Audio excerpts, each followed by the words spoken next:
Hello there, and welcome to Gooner U, where there are no degrees because the learning never stops. I'm Dove, a TA here at Gooner U, and my friend Keith is our stalwart distinguished professor of Arsenal and football studies. Enter our classroom as we discuss the week's news involving Arsenal, Premier League, Champions League, and international football, all from the perspective of a couple of Americans. This week concluded the Premier League's October international break, with Arsenal's squad returning to face Fulham at Craven Cottage. Hello, Keith. Hello, Dove. I pulled a U this week, by which I mean I did not watch the game live for the purposes of this. I had to watch this morning, Sunday, because on Saturday morning I was attending the Texas Renaissance Festival. Ah, alas. Yeah, that's one word for it. I kid. It's kind of fun to look at, you know. I don't get into it the way a lot of other people do, and people enjoy it, and that's great, and I hope they have a good time. I tease mostly out of respect. So, no costumes. Look, I'm a guy who typically puts on a jersey every weekend and goes to a bar first thing in the morning to watch a game halfway around the world. I really can't comment on other people wearing, costumes. So, But it was. It's kind of one of those neat little things to go do. It's quite a setup they have. It's just a little outside of Houston. It is the 51st year of the Texas Renaissance Festival. It is not. It is not a small event, and it's quite a setup they have there. So it was kind of a neat thing. It's no Craven Cottage, but what is really? Well, yeah, that's true. Apparently even Craven Cottage isn't Craven Cottage anymore. They were talking in the broadcast about how the one stand is like a preserved landmark that they can't tear down. But then when they show the wide angle and you see on the Thames, you see like the whole massive new modern looking thing. It's a bit of a monster. You've got this like modern part and then the not modern part all fused together. So it's, yes, the river stand. I remember the season when they were, I believe it was right after the COVID restart season. So it would have been, I guess, 2021 when they were building that. And so you went there and they basically said, because the camera was still roughly in the same position, but like there was nothing under it. It was just a structure holding the camera up while they were doing construction. And then the regular stands were all still there. So it was kind of an interesting setup. Yeah. It is an interesting thing in England, the way that the football stadia are constructed, where you do have these like independent, or at least seemingly independent stands at a lot of the older grounds where you could just take one down and the rest of it pretty much functions like it used to. Yeah, I think a lot of that, I'm going to guess a lot of that stems from the older style construction, which is really, if you think about it, just the two sides. One on each sideline, and then over time you add the ones behind each of the goals, I'm going to guess, which is the way a lot of stadiums get constructed. You go down to lower levels. See, the problem is our idea of stadiums are sort of, what's the word I'm looking for? Influenced by like American football, where they've pretty much all gone full in on the Coliseum style, full bowl, seats all around. They're much more circular or ovular, I guess, kind of design. But if you go to lower levels of college football, like, Colgate, my alma mater, plays, it's two sides. It's a big stand on one side and a set of bleachers on the other. And you go to a lot of other places and that's more or less what you get. And I think it's probably somewhere in that range. Sure. Sort of that. They've never really gone outside of Arsenal, and Tottenham's done it as well. They've never really gone quite for the full Roman Coliseum style stadium or bowl stadium that you'd see more often in the US. I mean, the Emirates almost looks like that from the views that I've seen. Like when you see it overhead, it's got, That's one I would point to as an example. Yeah. It's not something you typically see in those, in this environment or in this league. Well, speaking of the Emirates, we mentioned last week, I was talking about how it seemed to me that the ticket prices were actually lower for ground level for the lower tier of seating and higher for the upper seating. And I suppose that was because of the better views afforded there. You can see the action better, but you can see the whole field, see the player movement. And I remembered that was based on the season ticket pricing, which I confirmed. I went back to that page and if you look at these numbers are in British pounds, it's roughly, 1.5 2.5 times that to convert to US dollars for our American audience. But if you look at like the center of the lower tier for a single ticket exchanged from a season ticket holder to a non-season ticket holder, it's about £83 for an adult in the center of the upper tier is like £141, like a huge difference for a similar location relative to the touchline, but just up a level. It's a lot more expensive. Now, I then went to SeatPick, or one of the sites that allows people to resell their tickets outside of Arsenal, and you see more or less what you'd expect on the open market, where closer to the pitch gets higher prices than further away from the pitch. But at least when Arsenal set in their prices, that is not what it looks like. Interesting. Because I'd seen the chart you provided there, sort of listing everything. I'd be curious to see it on like a seat map. Typically, right. I know you look at an American park, and that's my context there, where they'll show you what the different sections are, and they'll color code it based on the pricing and the tiers. That'd be very interesting, though, if that is what it says it is, and if we're reading it the right way, particularly in terms of what they mean by, I assume, upper and lower tier is relative terms there. But that'd be interesting. I'd be very curious. That is curious, and I kind of wonder. I'm sure there's someone who could explain the rationale there. I have some guesses, but I'd rather not guess there. And no, that's true. I'll do that for both of us. So the other thing is, it was interesting. I'd never really heard of the FIFA mascots for the World Cup before when you were mentioning that last week. So that was kind of fun. We talked about, so we had Maple the Moose for Canada and Clutch the Bald Eagle for the United States, and was it Zayu, I think. Zayu, yeah, that sounds right. The Jaguar for Mexico. So that was interesting. And then I got an email during the week after we recorded informing me that apparently, so we've talked before about the EAFC a little bit. I think this came up early in the history of the show because I talked about seeing the patches that said, like, EAFC, or it might have even been at the time like FIFA 24 or whatever it was. Mm-hmm. But the patches on the referees' arms just was a little bit surreal because it's even more like you're watching a video game than the actual match.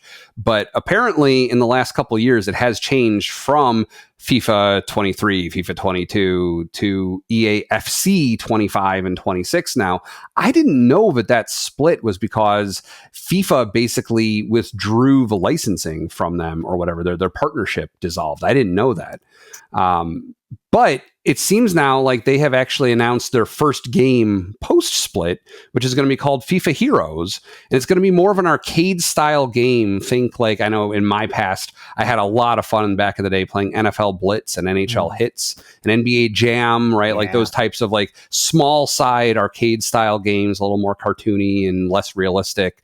So this is going to be a 5v5 match. You'll be able to play as the mascots, as well as real-life players, celebrities, and even fictional characters. So that should be interesting. It's one that my son is interested in. We'll see if we end up getting that one. Yeah, I remember that split. And I do recall FIFA sort of saying that they were going to pull out all the stops to make their own game. And there are criticisms of EA Sports and sort of the way their monopoly on most of the major sports games is kind of it caused a bit of stagnation, but at the same time, like they are probably arguably among the best in the business, and for FIFA to sort of drop them for their own, I guess, more or less in-house work is well, that is a questionable choice. And the fact that having now several years later come out with their announced, not actually released, but announced their own game. And to find out it's kind of a more cartoonish arcade-style game seems about right. I will say, though,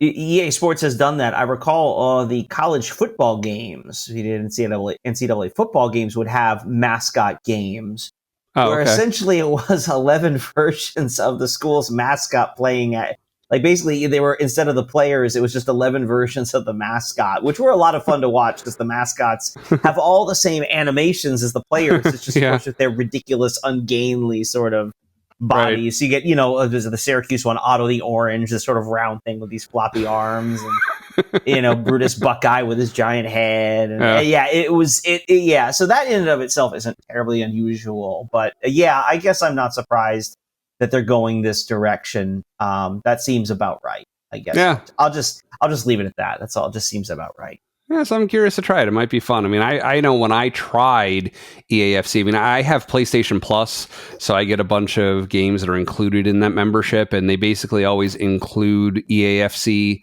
at the end of a season, like once, the new one is about to be coming out. Yeah. So I have tried it, and I've had access to the full game to try it, and it just was overwhelming to me as someone who hasn't been in it. Like, I'm sure if you've been playing it for 20 years, it's grown gradually more complex, and people who play it have grown along with the game. It's like, oh, there's this new thing, and if it's one thing at a time, it's not. But it was a lot. It was overwhelming for me as someone who's very familiar with video games, but not that video game.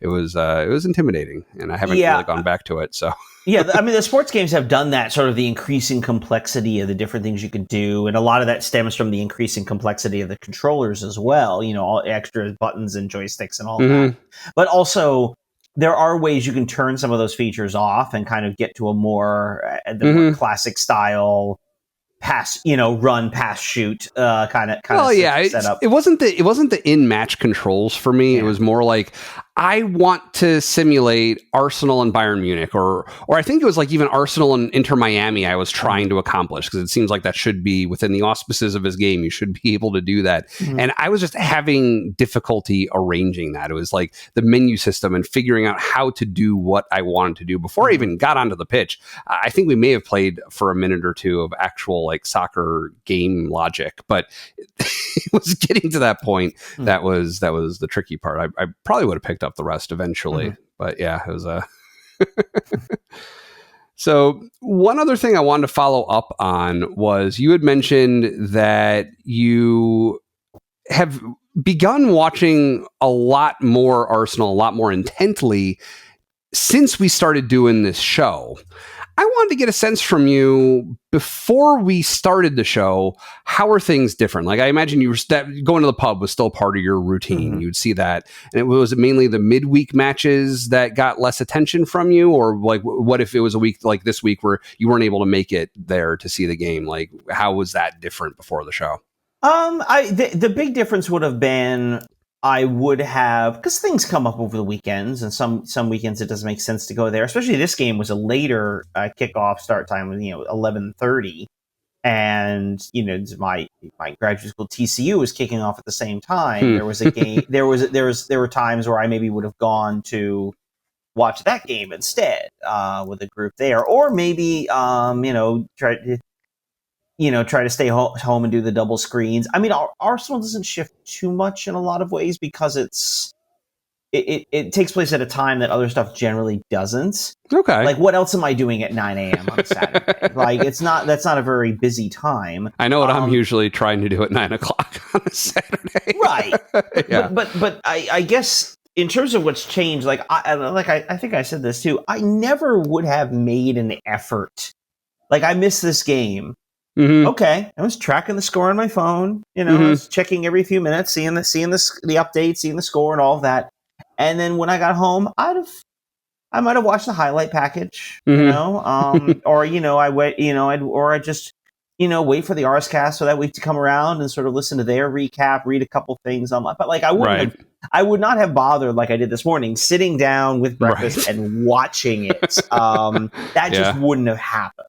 Right. And so, it's one of those, Arsenal was always occupied a slightly different space because of the time of day those games existed. And again, and this happens true. This holds true, by the way, in other sports too. If I've got something else going on, I'll just check out the score. I'll keep an eye on the score, but I'll just check it out later. I won't, and if I miss a game, I miss a game. Sure. And with this one, but now because I've committed myself to coming on an hour every week and talking to you about it, like, I feel like I need to see it so that I can comment on some things. Especially, I will say that I think was more true early on, because I needed to see some of the things that were happening. But now I think, and this is to your credit as well, is your understanding of the game has become a little more sophisticated. I don't have to have seen every detail in the build up and all to understand particular moments. I know you can do some of that as well. So So maybe I shouldn't have bothered this morning, is what I'd say. I still appreciate it. It's funny thinking of it from my perspective. It's kind of like I need to go into an alternate reality to imagine. Like we basically started doing the show as I started. Like there's only like a few matches that I watched of that first 22-23 season before we actually started recording. And then I was just watching the whole matches because I was getting my bearings. I wondered, in an alternate reality where we didn't end up doing this show, would I have the commitment to watch all of every match? And I imagine probably not. I imagine it would be pretty similar, where I'd catch the whole match when I could. I might watch some full match replays if it's like a big match that I cared about, the Liverpool, Manchester City, even United and Spurs and some rivalries and stuff. But that's interesting. So cool. Moving along, how did the rest of World Cup qualification go during the international break? So we are currently up to 28 teams who have qualified for next summer's World Cup. 7 more since we last met. Right. I'll rattle off the list and then add some quick thoughts on a couple of them. We have Cape Verde, South Africa, Qatar, England, Saudi Arabia, Ivory Coast, and Senegal. 3 to mention. First is England, first European team to qualify after beating Latvia this break. So cool. That's a cool distinction. So they're in. That's not a terrible surprise. Their group's pretty soft, to be honest. And it's funny. I date my fandom of the sport overall to the 1994 World Cup in the U.S., which England famously did not qualify for. Oh. So there's always a bit of weirdness. Like, there's a part of me that sort of says England didn't qualify for the World Cup. Well, okay, yeah, that's just a thing that happens now and again. I don't see what the big deal is, which is funny because they've literally qualified for like just about every other World Cup. So yeah, in a sense, their qualification is completely normal and not at all unusual. But there's always a bit of me like, I guess they could. I mean, I've seen it. Yeah. I've seen it before. I don't. But they didn't fail. They will be here this summer. Right, and they mentioned on the broadcast, I think, what was it? Saka and Eze scored goals. It was Saka and one other Arsenal player scored for England. I think so. It was Saka and Rice. I didn't actually see. I know Saka. Okay. I know he scored in the friendly against Wales, but I didn't see what happened in the qualifier. Okay, all right. Maybe it wasn't the qualifiers. Maybe that was what they were talking about was Wales. Yeah, but yeah. Cool. They mentioned a few Arsenal players scored this week. I think it was 5. They said had actually scored for their home countries this week. Yeah, I just listened to a bit. Mikel Merino has scored 8 goals for Spain in the last year. Wow, which is why, because he had like 2 in his career up to that point. Yeah, Arteta unlocked something in him when he made him the number 9. Yeah, that's great. So who aside from England did you want to focus on? Right, 2 quick mentions. One, World Cup debutants, Cape Verde, the Sharks. Small group of islands, the Cape Verde Islands off the coast of Africa, have qualified for their first World Cup. I know there was a lot of negative commentary around the expansion of the World Cup and how bloated it is and all that. But even if I kind of think some of that's true, it's hard not to get excited for sides like Uzbekistan, Jordan, Cape Verde, who are going to make their World Cup debuts. I remember I talked to someone after the fact, but she was Panamanian, and Panama qualified for the first World Cup in 2018, and like she didn't even like soccer very much, but just it was a big deal that they were in the World Cup like that. Right. So for these countries, to have that moment coming up this summer is exciting, and I'm happy for them. Yeah, I mean, it's similar. I hear people rooting for the Seattle Mariners to win the American League pennant because they've never been to the World Series before, and people hope that they get a chance with this team this year to do that. So, and I have to say, I'm one of them. Also, because I'm slightly bitter at Toronto for the way the season ended, but that's normal. That's normal. It's hard not to pick the Dodgers at this point. They feel sort of inevitable, but this isn't that show, so we'll save that for another time. The last one I do want to mention is your team and mine, or yours at least for this round, South Africa. Yeah. First off, we mentioned this, sort of threw it in at the end. South Africa actually lost 3 points. They have fielded an ineligible player, Teboho Mokoena. I think I pronounced that correctly. He was ineligible, but he played in their 2-0 win over Lesotho. As a result, they had to forfeit the game. It became a 3-0 win for Lesotho, and therefore dropping 3 points.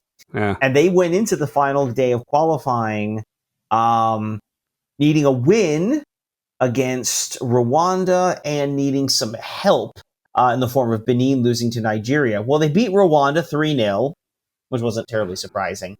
Yeah. And then Benin lost to Nigeria 4-0 in Nigeria. And as a result, South Africa is in the World Cup. Nigeria has qualified for the second round, and Benin is out. So, wow. In a couple hours, that all just completely flipped around. Yeah, wow. Huh. I imagine that's the type of thing that makes the game exciting, the international game exciting to follow, is those types of turns. Yeah, you'll have those. I mean, even going back to 2018 in the U.S., that horrible night in Cuba when they didn't qualify, they were officially eliminated. I mean, there were something like 10 different scenarios that could have played out that night based on the various games around CONCACAF, and all but one of them, or one or two of them, would have led to the U.S. qualifying anyway, even with the loss. And then, but it was the one situation that that led to their elimination that took place. And so, at the end of the day, it's their fault for losing to a bad Trinidad team. But at the same time, like, it took a lot of other crazy stuff to happen for that to take place. Yeah, it's with so few games, things can get shuffled really quickly in those circumstances. Yeah. So, while we're on the topic of so few games, you had mentioned while we were preparing for our International Breaks 101 short that we did last week. So a good primer for anyone who isn't really familiar with the international game and why our clubs just stop playing for a week at a time, several months throughout the season. You can check that out. It's a minute long, well worth your time in that case. But you had mentioned that the international break format is going to actually be changing starting with next season. What's going to be different there? So the international calendar is sent out by FIFA, and it's generally contingent on the World Cup cycle. So after this coming World Cup, you'll see the schedule for the next 4 years. What we've seen over the last few cycles is hold on, let me count some breaks here. Basically, you've seen 5 international breaks a year. You have March, usually late March, early June, early September, early October, and early mid-November. So you'd have 5 breaks throughout the year. What they're going to do going forward, and typically in those breaks you would play 2 games. That's why you see them sort of typically straddle the weekend. So a lot of Thursday, Friday, Sunday, Monday, Tuesday, a lot of Saturday games, but kind of straddling that weekend. Coming out of this World Cup, there will be only 2 international breaks in the fall. The first one will be September 21st to October 6th. So basically 3 weeks off, where there will be room for 4 international games. 4 international games. There'll still be a mid-November break with 2 games, and then late March and early June for 2 games. And those, by the way, are distinct from other major tournaments. So, for example, the Asian Cup, the CONCACAF Gold Cup, the Euros, the Copa America, the Continental Championships are also counted as international breaks. Okay. Or at least they are for players that are participating. It's interesting. One thing I don't see on here, in looking at their qualification, they don't have one set up for the African Cup of Nations, which we've talked about. Will kick off later this year on December 21st. So basically, we'll miss the holiday break, and I am speculating that Mo Salah will be gone for Egypt. I think he's the only major African player, at least among some of the top Premier League teams. Right, that used to be relevant for Thomas Partey, who's no longer playing for Arsenal. But yeah. Yeah, and there are a couple other African, big African names. Pierre-Emerick Aubameyang was one. Another one I was thinking of. Oh, really? For some reason, I thought Aubameyang was French. No, Gabonese. Oh, interesting. Okay. Nigeria used to have a lot more representation in the Premier League. They're not quite where they have been in the past. So Ghana used to have a few more as well. So it's sort of it gives you a sense of or Cameroon used to have a handful. Some of them maybe more on the continent as well. So a lot of French speaking. A lot of these guys actually wind up playing in France at first because speaking French, and it's an easier transit to the France versus Spain to get onto the continent, and then some of them from there will make their way to England. Right. Cool. That's good to know. We'll keep an eye on that as it gets closer. We'll remind everyone what's going to happen. We'll have to talk about what we do with our show if there's like 3 full weeks where Arsenal isn't playing. We'll have to change something up there. We'll figure it out. Yeah, definitely. But yeah, so that's coming up. The March and June ones are going to stay the same. Right, for this season. Right. Yeah. Yeah, the same as that. Yeah, through next. I closed the window on accident. Yeah, through the next World Cup, through 2030. Control-Shift-T. If you ever accidentally close a tab or a window, Control-Shift-T in Windows will usually reopen whatever it was that you closed. So it's there you go. Tip for anyone to whom that is useful. There we go. We also talked last week about not receiving our emails from FIFA about entering the Visa card presale for World Cup tickets.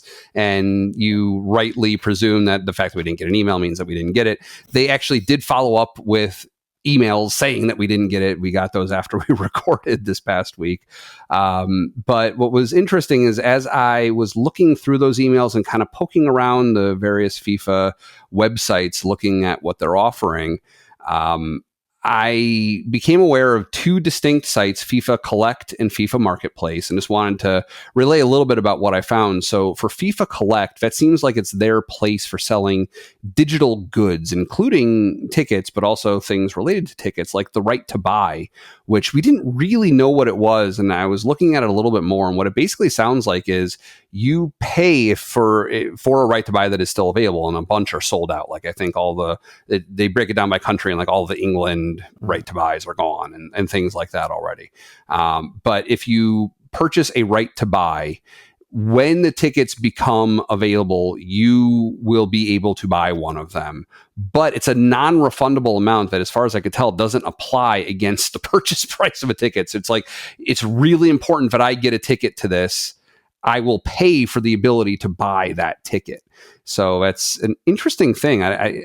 It's weird that people would. It almost seems like that's made for resellers, which I know they're trying, which ties into FIFA Marketplace. But like outside, I don't know how many people care that deeply about getting those tickets that they would pay above price just to make sure, like that much. And we're talking about like $1,000 was pretty much across the board what these right to buys would cost, which is a lot per ticket. It's hard for me to wrap my head around there being that many people who would pay $1,000 to guarantee their ability to buy a ticket. That's nuts. That doesn't shock me at all. That's all I'll say about that. Doesn't shock me at all. Yeah, but then you had talked in the past about how we're not going to be able to go on StubHub in all likelihood and buy World Cup tickets. That will go through what they're calling FIFA Marketplace, and apparently this is something that it seems like they had in place for Qatar, where it's a marketplace where you can then go to resell your tickets. And I'm sure just like StubHub and everywhere else, they're taking their cut out of the transaction at both ends. When you buy the ticket originally and when you resell it, FIFA's getting paid every time. Although my impression is it's not actually as much as you might think. I will say I have seen World Cup tickets starting to pop up on StubHub. They are quite expensive, what I've seen. And I don't know, maybe they would ultimately be fine, but I would be very careful about doing that, as a PSA for those of you in the American market.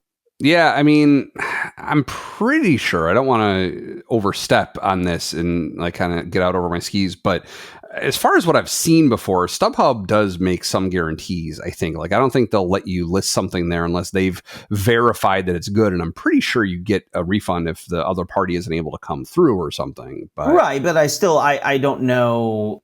Again, it might just also be a way to, the FIFA Marketplace might be a way to actually avoid some of the markup. I don't know. I get the impression it's not necessarily going to work quite the same way.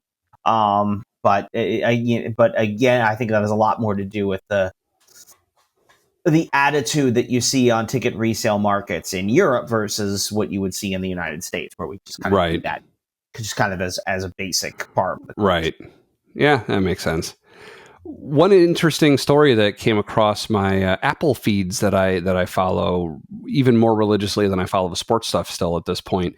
So, long-time viewers, listeners will know I am an Apple Vision Pro owner and fan. I love the thing.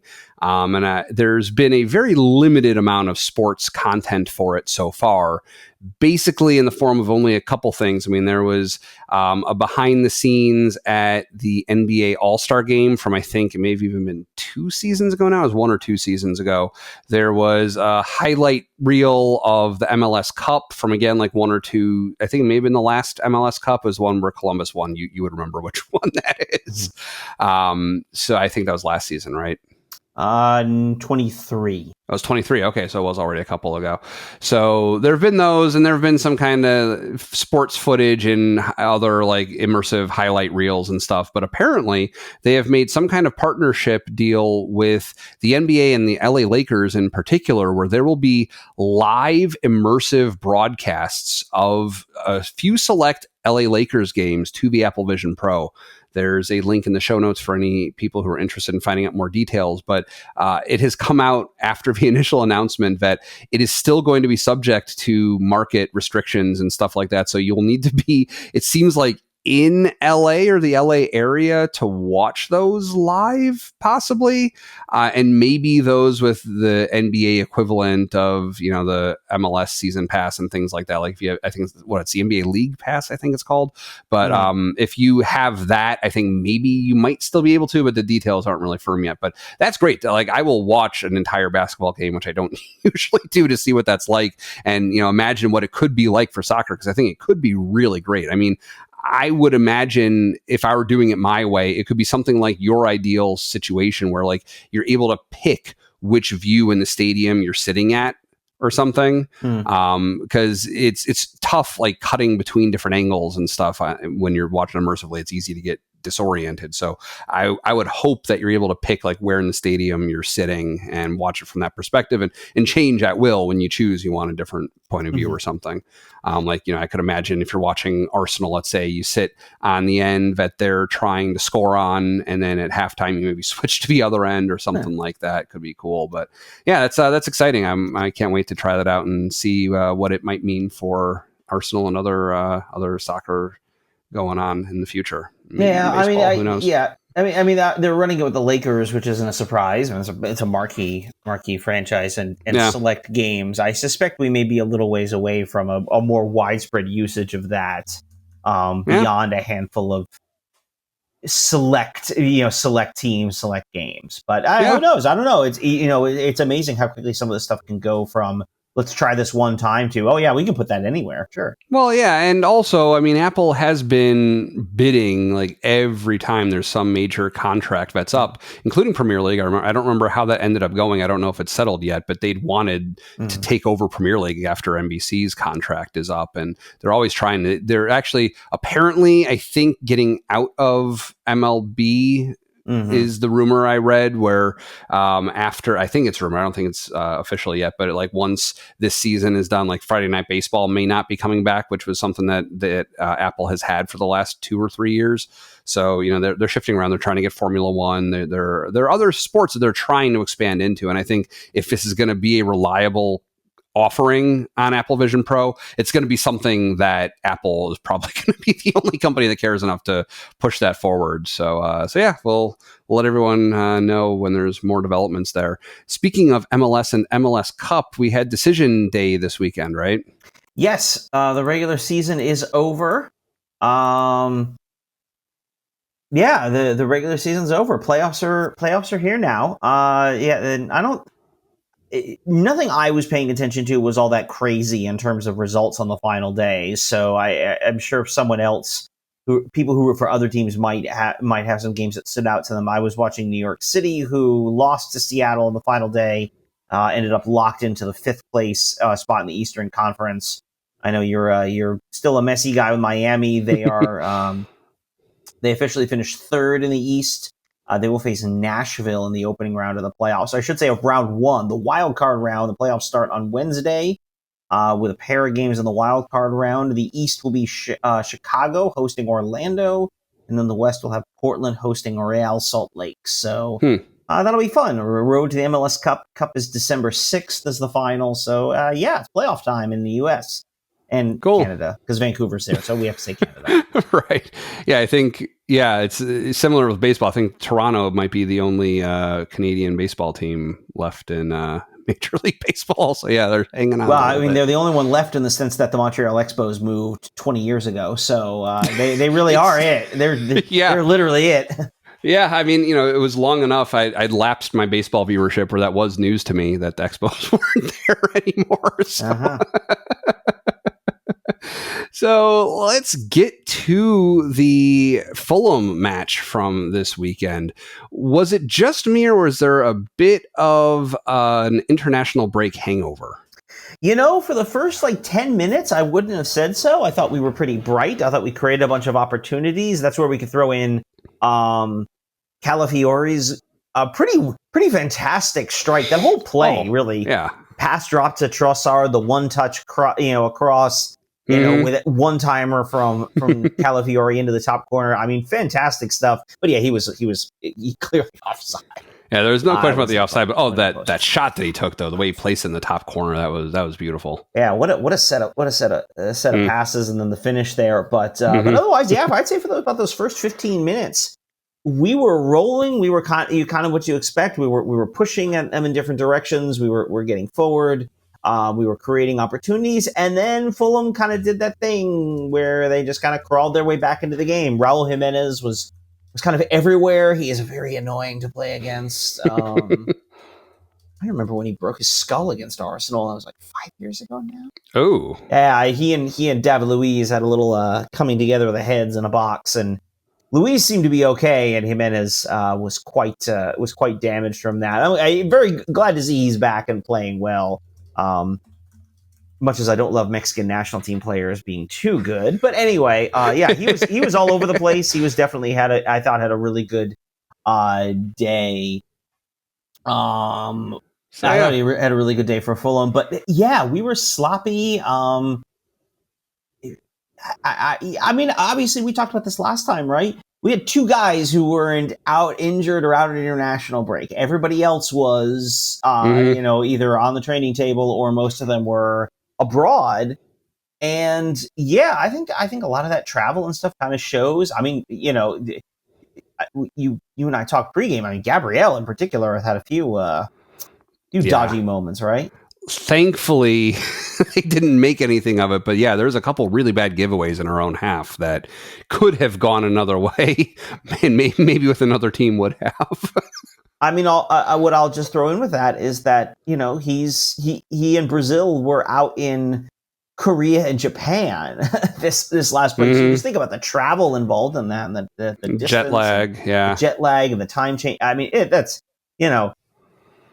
I'm not surprised he didn't have a particularly strong game in this one. Right. Yeah, that makes sense. Something else that happened during the audio issues a little bit, where you would lose what they were saying.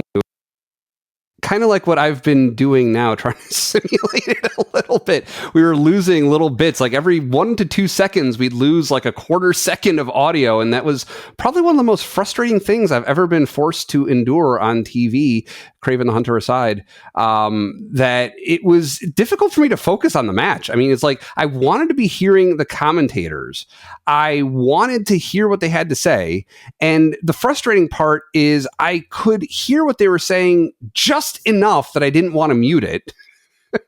But then every time the audio cut out, it took me out of the game, to the point where when the goal ended up scoring, it didn't register at first because I was just half paying attention to it. It was a weird mental state it put me in.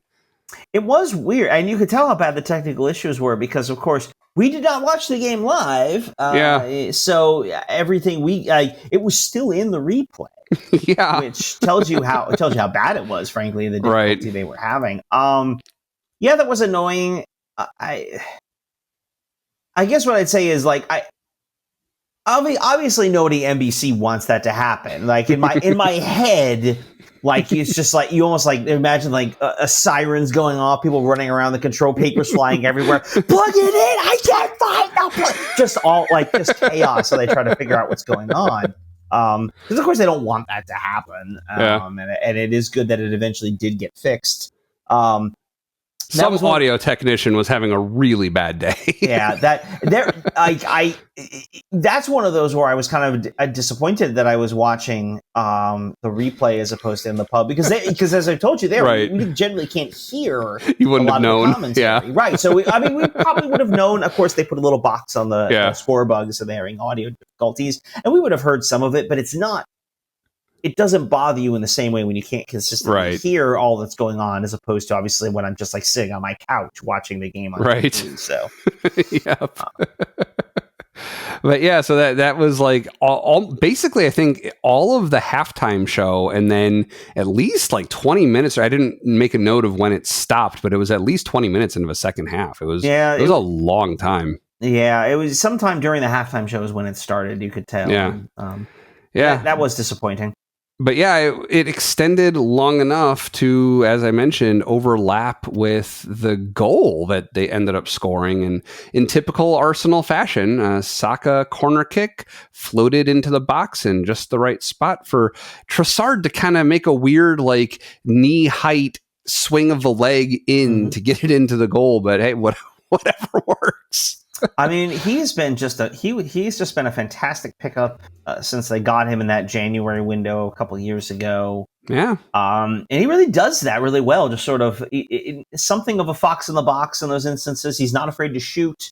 Is able to put in goals. And this is one of those where Fulham was packing the box a lot. We were having some difficulties. We talked about some of the skill level, some of the opportunities they were generating on the other end. Some of that was our own kind of sloppiness with the ball. But it is a really nice thing to sort of have in our back pocket that even when things aren't going well, we can score on a corner. Mm-hmm. Set piece again, ole ole. Trossard again, ole ole. Good for us. And it's, that's the kind of thing, like think about how much we've talked in the last couple of years about draws that should have been wins, or even some losses that should have been draws. And that's how you turn draws in games like this.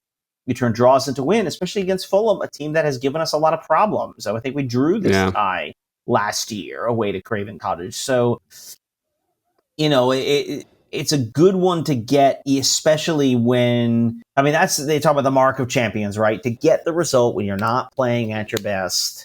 Mm-hmm. That's the mark of a truly great team, and that's kind of what we are right now. I think that's obvious. Yeah.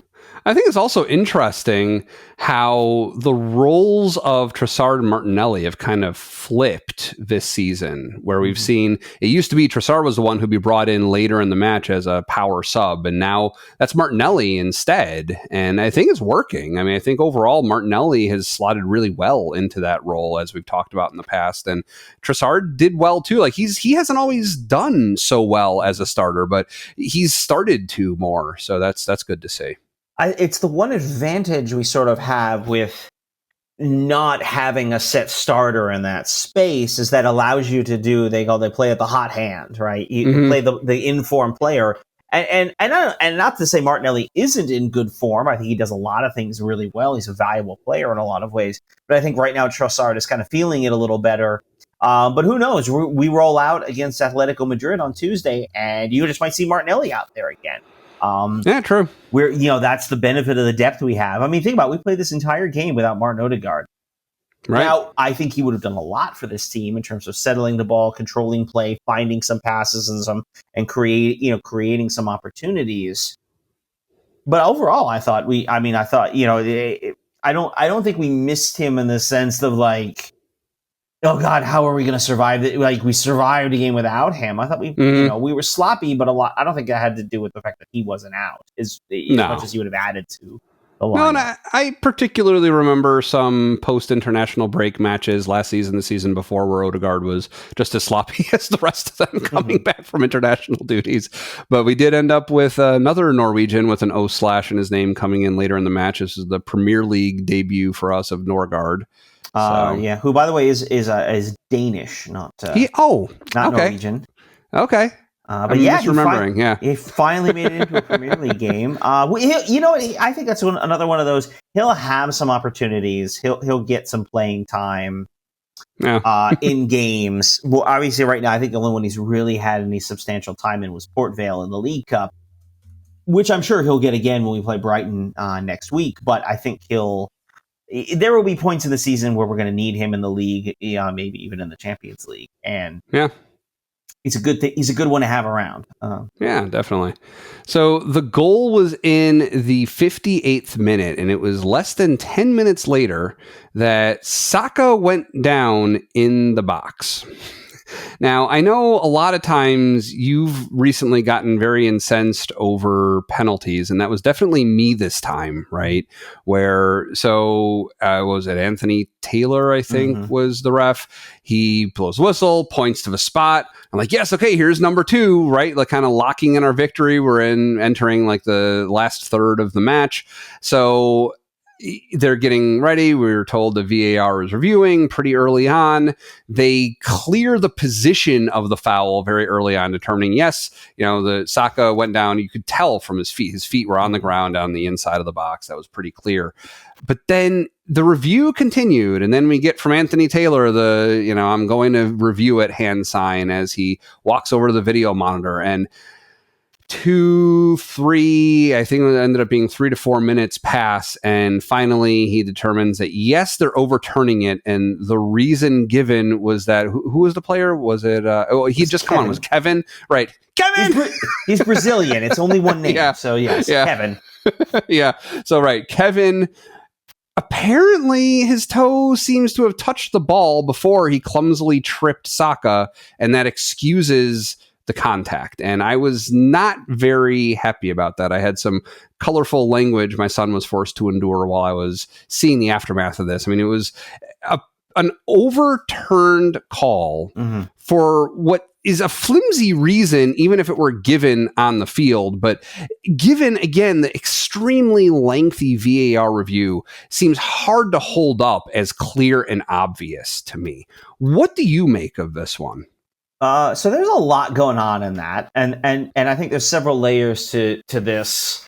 The first, I think, it deals with the time and the delay of the review. I mean, remember, there is a delay at the start of it because apparently, whatever reason, the video monitor wasn't working, and they point that out, right? They've got the frozen picture there. Now they got that fixed. I missed that. Okay. Yeah, so there was a part of that stretch was simply the monitor wasn't working. And again, it's one of those, it's easy to make fun of VAR, and we've had taken our shots at it. But again, there's some technician freaking out because the thing isn't working the way it's supposed to, and generally does, at least on a technical side.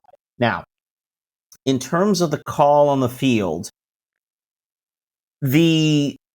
and I went off on the non-penalty in the Newcastle game. I'll own that. I haven't changed my mind on that either. But if the standard at play here is that the defender gets a touch on the ball and therefore it's not a penalty, okay. If that's the standard, then the call was consistent between the two, and I can accept that even if I don't necessarily like it. So on that level too, now granted, how much of this stems from a conspiratorial belief that if it were done the other way, that Arsenal would definitely be given, it would definitely be penalized for that. Okay, fine. I will cop to that.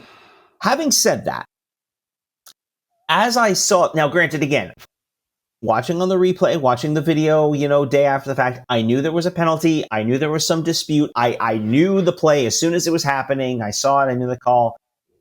And of course, I knew it was overturned.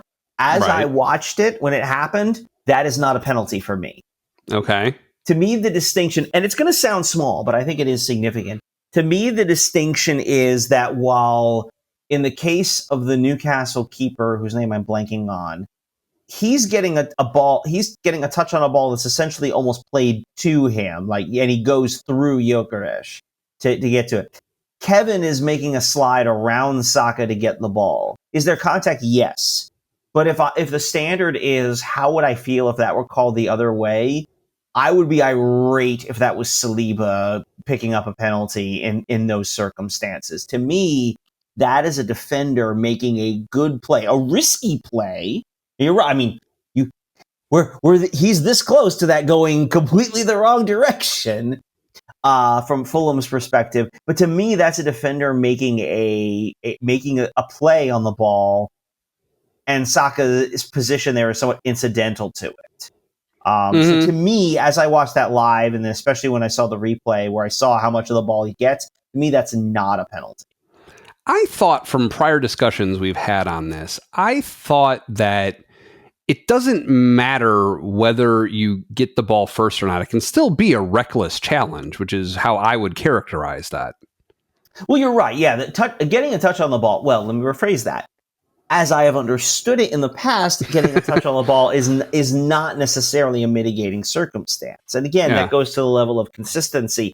If that's the way that's going to be called this season, and we have now 2 examples to suggest that is how it's going to be called, okay, I will accept the consistency. Right? At the end of the day, what you really want from the referee is consistency. You want to believe that certain things are penalties or fouls and certain things aren't. And as long as you can maybe I don't love where that line is positioned, but if I know where it is, then I'm okay. Then I can work with that. So in that regard, there is a consistency there, which I can appreciate, even if I maybe don't necessarily like. And again, that goes to the idea that contact is not exculpatory. Contact with the ball does not absolve you of the responsibility. Having said that, I do not think Kevin's tackle was particularly reckless in the way, obviously the way you do. Now, how much of this is colored by me as someone who played defense when I played? I don't know. That might be a part of this conversation. Yeah. But I watched that and that is not a foul to me. I don't think it's a dive. I think, there is contact. He goes down, but just because there's contact and a player goes down does not mean it's a foul either. And I don't think either of us has argued for that. We don't want to see that. Right. Game. Right. But then the other angle is that it was given on the field. Was it wrong enough for VAR to overturn it?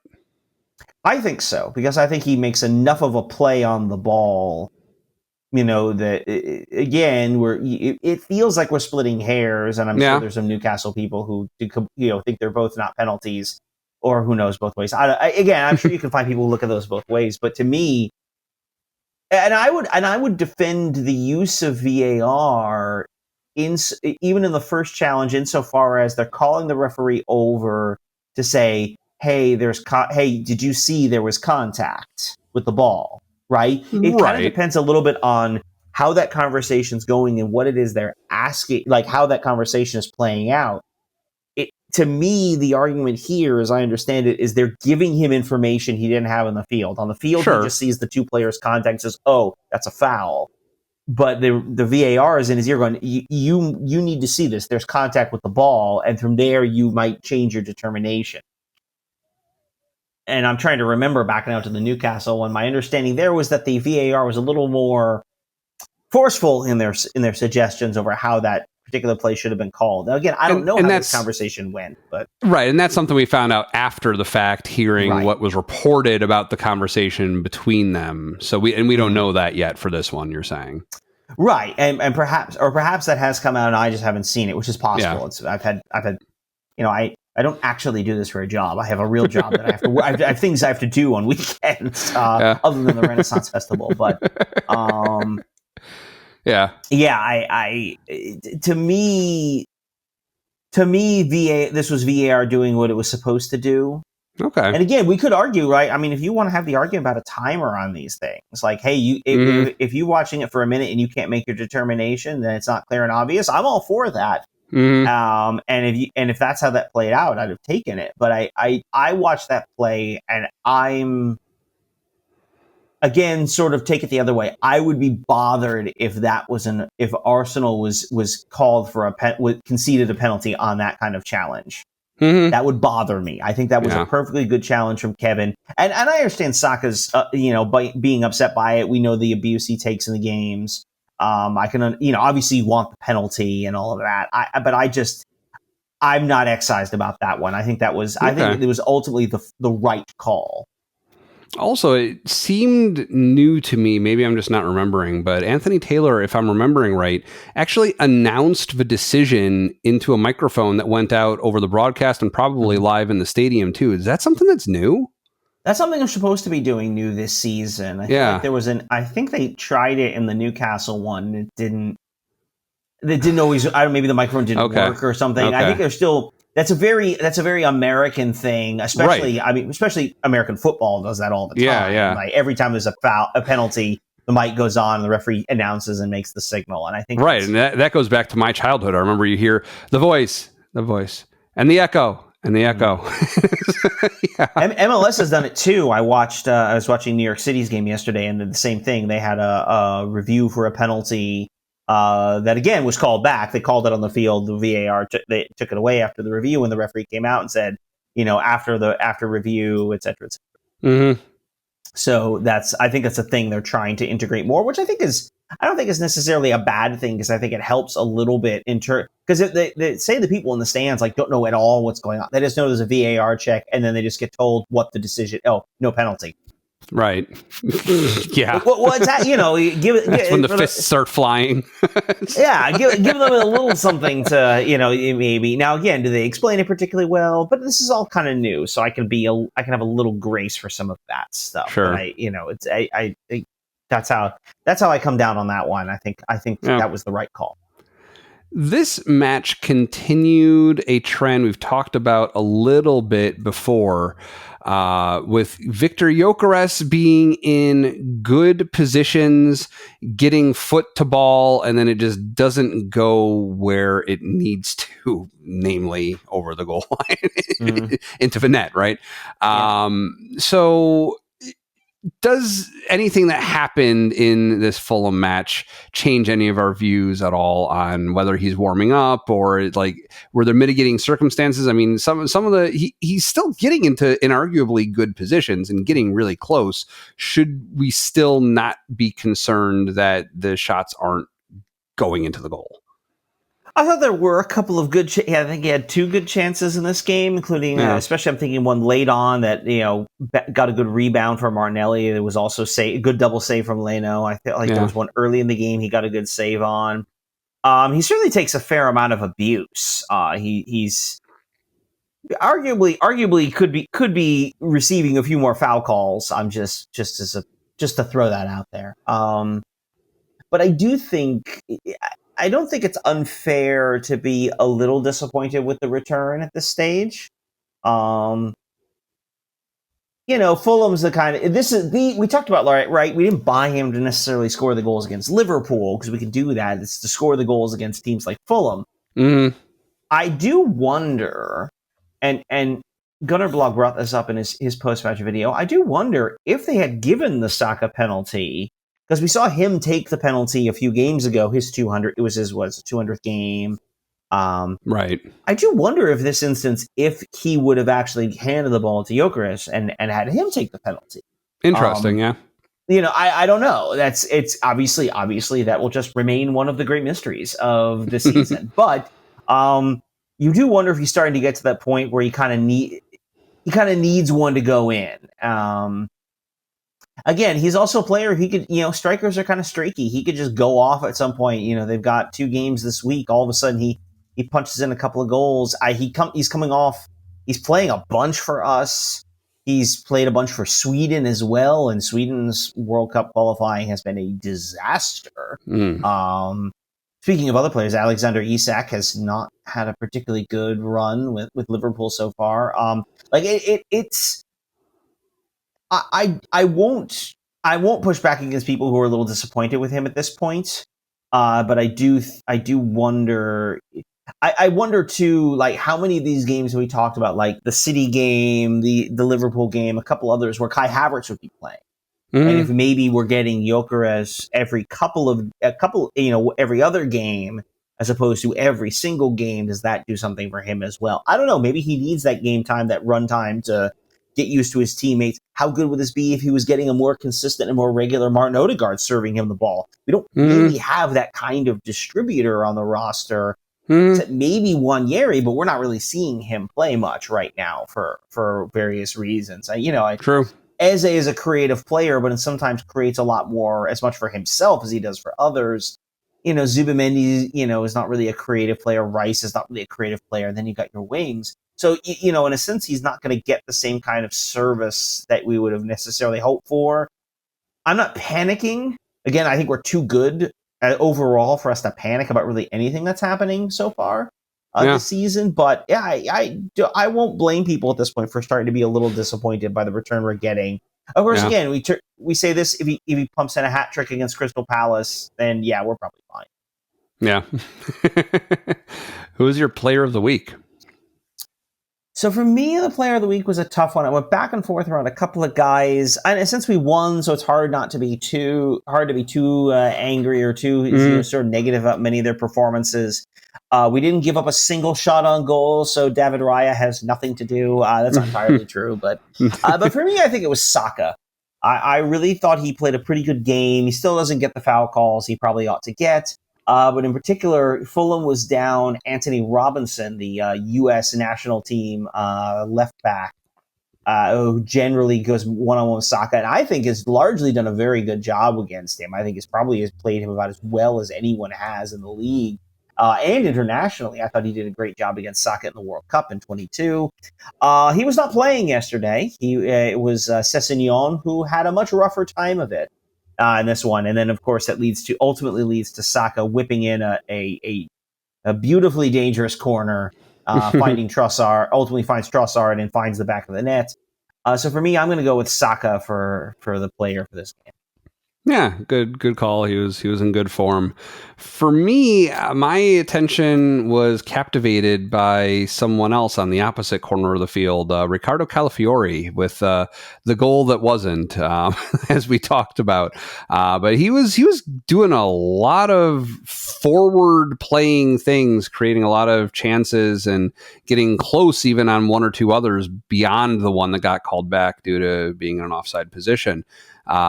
So I'm going to pick him for this week. I liked what I saw. He is a fun player, and he does kind of there's a level of unpredictability to him as well. That Arteta clearly relishes what he's able to do and where he goes, and he does have a talent for those top corner curlers, doesn't he? Even when they don't count, unfortunately. But wow, that was impressive. So. Yeah. No, good. He had a really interesting game, I think. As he tends to do. He is an interesting player. Yeah. We're still top of the table. I saw the live table from the replay at the end of the day on Saturday, and I saw that City was still behind us by I think 3 points or more. I think it was 3 points, and then we would have been well ahead of them on goal difference. Or no, actually, they might have been. I'm trying to remember now, but anyway. Coming into our game, City was technically top of the table because we were even on goal difference, but they had scored more goals than we had, and we were even on points.